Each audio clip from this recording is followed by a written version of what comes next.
बिल्कुल बिल्कुल, अब से बस 10 से 15 मिनट, ज्यादा से ज्यादा 10 से 15 मिनट नवजोत, और उसके बाद यहाँ पर एनसीबी की टीम पहुंचेगी और उसके बाद जब ये सुनवाई होगी और तब ये देखना होगा कि एनसीबी क्या क्या दलीलें देखती है, क्योंकि अब तक हमारे पास जो जानकारी है वो एनसीबी के सूत्रों के मुताबिक है। अब ये देखना होगा कि जब रिमांड की मांग करेगी एनसीबी तो कौन कौन से दस्तावेज सामने रखेगी, किन किन कड़ियों को जोड़ेगी, और साथ ही ये भी पता करने की कोशिश करेगी कि आखिर इन दोनों में जो कबूलनामा है वो किसकी ओर से था। एनसीबी ने इसकी शुरुआत की, जिन जिन ड्रग कार्टेल को उन्होंने एक्सपोज किया, जिन जिन तस्करों को उन्होंने पकड़ा, उन्होंने क्या क्या कहे, और ये भी देखने की कोशिश होगी कि किस तरीके से ड्रग जो था वो कार्टेल से होते हुए, शौविक चक्रवर्ती से होते हुए क्या वो सुशांत तक भी पहुंचा था। ये भी याद रखना चाहिए हमें कि रिया चक्रवर्ती और शौविक के बीच व्हाट्सएप पे जो चैट है, जो बातचीत है, वो इस जांच में अगली कड़ी है और वो सबसे अहम कड़ी है, क्योंकि इस तरह के केसेस में अगर आप बातचीत है और उसके सबूत सामने हैं तो ये तय मानिए कि अगली गिरफ्तारी रिया चक्रवर्ती की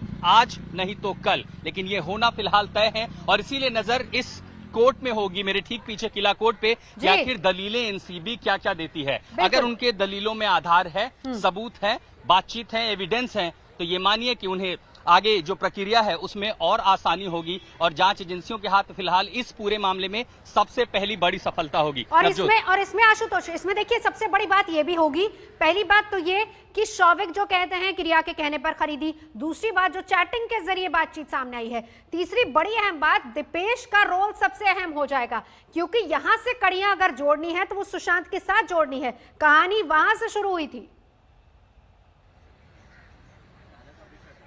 और इसीलिए दोनों एजेंसियों के पास अगर इस जांच में कोई अहम कड़ी मिलेगी तो दरअसल एनसीबी से मिलेगी। आप देखिए कि सीबीआई मामले की जांच कर रही थी, उसके हाथ कुछ बहुत बड़ा नहीं लगा, ईडी जांच कर रही थी, उसके हाथ कुछ बहुत बड़ा नहीं लगा, लेकिन जब एनसीबी ने अपनी जांच का दायरा बढ़ाया, नारकोटिक्स कंट्रोल ब्यूरो के हाथ में लगे कि कैसे मुंबई में जो ड्रग्स माफिया था वो काम कर रहा था, और जब उसकी कड़ियां जोड़ते हुए एजेंसी आगे पहुंची तो सीधे सीधे शौविक चक्रवर्ती सामने आ गए, और जब वो नजर में आए तो उनके व्हाट्सएप चैट खंगालने पे रिया चक्रवर्ती से बातचीत, जिसमें ड्रग्स की मात्रा, कब लेना है, कैसे पहुंचाना है, कहां पहुंचाना है, ये सारे, और इसीलिए उस साइंटिफिक एविडेंस को, जाहिर है उसके जो प्रक्रिया होती है वो प्रोसिक्यूशन ने पूरी की होगी, और इसीलिए कोर्ट के सामने जब वो दस्तावेज रखे जाएंगे कि ये देखिए इनमें से एक ने कबूला है, दूसरे कार्टेल चलाने वाले ने ये कह लिया कि हम, जब आपको ये भी बता दें कि जो ड्रग कार्टेल, जो डीलर्स गिरफ्तार हुए थे, उनको शौविक और सैमुअल के आमने सामने बिठाकर पूछताछ की गई थी और उन्होंने सामने कहा कि हाँ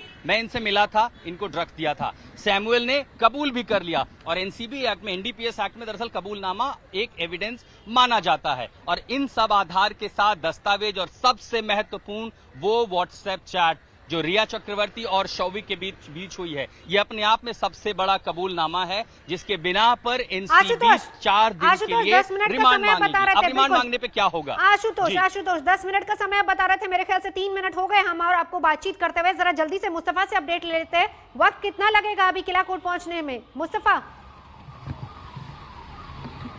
जी बिल्कुल, 5 से 6 मिनट का वक्त लगेगा। जेजे फ्लाईओवर के पास पहुंच चुके हैं। जेजे फ्लाईओवर उतरते ही सीएसटी का इलाका आएगा, वहीं पर मजिस्ट्रेट कोर्ट स्थित है। इस वक्त फ्लाईओवर के ऊपर से जो कॉन्वॉय के विजुअल्स आपको दिखा रहे हैं, यहाँ पर दो गाड़ियों में अक्यूज बैठे हुए हैं, उसमें से एक ही गाड़ी जो है वो मजिस्ट्रेट कोर्ट जाएगी, क्योंकि बाकी 2 अक्यूज को सिर्फ कोविड टेस्ट कराने के लिए लेके गया था और उन्हें एनसीबी ऑफिस वापस ले जाया जाएगा। शौविक और मिरांडा को इस वक्त एस्प्लेंड कोर्ट की तरफ लाया जा रहा है, किला कोर्ट जिसे कहते हैं। बस 5 मिनट का ये डिस्टेंस रहेगा। देखिए पुलिस कॉन्वॉय पीछे होता जा रहा है, जैसे वो लोग कोर्ट अप्रोच करेंगे, यहाँ पर आप देख पाएंगे कि फ्लाईओवर में ये जो कॉन्वॉय गुजर रहा है, यही वो कॉन्वॉय है जिसमें आरोपी इस वक्त बैठे हुए हैं। सभी का टेस्ट जो है, एंटीजन टेस्ट कराया गया था, वो नेगेटिव आया है, जिसके बाद अब एनसीबी, आप कह सकते हैं कि थोड़ा कॉन्फिडेंस मिला होगा एजेंसी को कि वो ना डरते हुए महामारी से अपनी जो इन्वेस्टिगेशन है वो आगे बढ़ा पाए, और कोई सर्चेज या और किसी शख्स को समन करना है तो वो समन कर पाए। यहाँ पर आप देखेंगे बस अब ये 2 से 3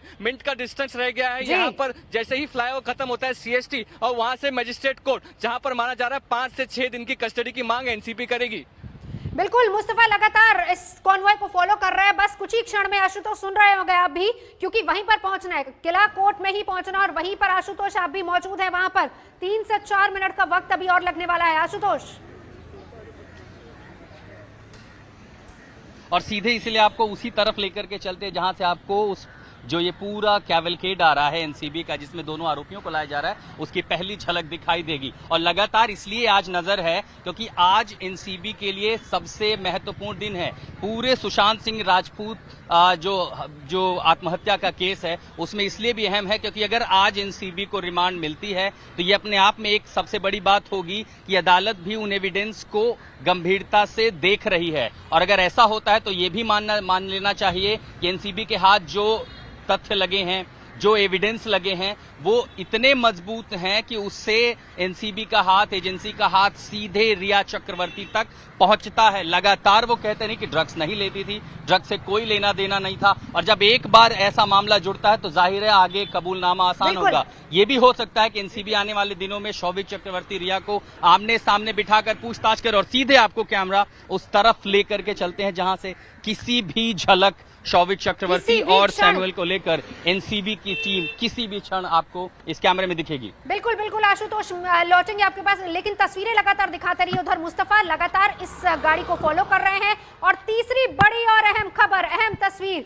सुशांत सिंह राजपूत के बांद्रा वाले घर से। मुनीश पांडे, अपडेट जल्दी से दीजिए वहां से। जी देखिए, यहाँ पर अभी भी फोरेंसिक और क्राइम टीम, क्राइम सीन पे जो टीम है वो पहुंची हुई है। एक बार मैं दर्शकों की जानकारी के लिए ये दिखा दूं, फ्लैट माउंट ब्लैंक नाम का ये अपार्टमेंट है, बांद्रा का पॉश कार्टर रोड है। और यहाँ पर जो सामने आप गाड़ियाँ देख रहे हैं ये सीबीआई की गाड़ियाँ हैं। इसके अलावा सीबीआई के अधिकारी भी यहाँ पर पहुंचे हुए हैं। और इस वक्त जो जानकारी हमें मिल रही है उसके मुताबिक सुशांत जिस फ्लैट में मृत पाए गए थे उसी फ्लैट में मीतू सिंह, एम्स के 3 डॉक्टर, उसके अलावा सीबीआई की टीम और फोरेंसिक की टीम, ये सारे के सारे वहां पर मौजूद हैं। दूसरा जो बगल वाला कमरा है उसमें केशव, सिद्धार्थ पिठानी और दीपेश हैं। और कहीं ना कहीं पूछा जा रहा है कि आखिरकार उन्होंने क्या देखा और मीतू सिंह ने क्या देखा था। अगर विरोधाभास आता है तो ये सीबीआई के लिए एक बहुत बड़ी कामयाबी होगी और मामले की जांच के लिए एक बहुत बड़ी लीड हो सकती है।